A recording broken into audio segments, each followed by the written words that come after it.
माझं वय वर्ष आता फक्त 36 आहे आणि मी पोटातील आतड्याच्या कॅन्सरच्या फर्स्ट स्टेजला होती, जिथे आतड्यांना जाळी झाली होती. कारण मला चहा पिण्याची सवय, मी प्रोफेशनली टीचर आणि ऍस्ट्रॉलॉजर आहे, त्यामुळे मार्गदर्शन करणं समाजात हे माझं पहिलं काम होतं. त्यामुळे बोलणं अधिक व्हायचं, चहा जायचा पोटामध्ये, कारण एनर्जी यायची. कधी कधी शाळेमध्ये डबा पण खायला जायचा नाही, पण चहा भरपूर पिला जायचा. त्यामुळे मी फर्स्ट स्टेज मध्ये पोहोचली होती कॅन्सरच्या.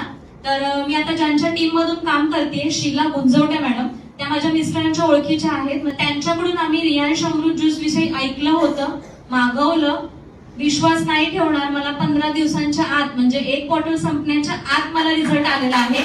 आणि रियांश अमृत ज्यूस, डायबोजी, लेडी नॅपकिन आणि अल्कलाइन ड्रॉप याच्या सोबत सांधेदुखीसाठी या सगळ्या औषध म्हणजे फूड सप्लिमेंट हे माझ्या घरामध्ये मी स्वतः, म्हणजे सासऱ्यांना, माझ्या आत्या सासूबाईंना, वडिलांना, अगदी बहिणीच्या घरातही मी पोहोचवलेलं आहे. आणि मी आज स्वतः एक्झिक्युटिव्ह रँक पर्यंत आलेली आहे. हर हर रियांश, हर हर रियांश.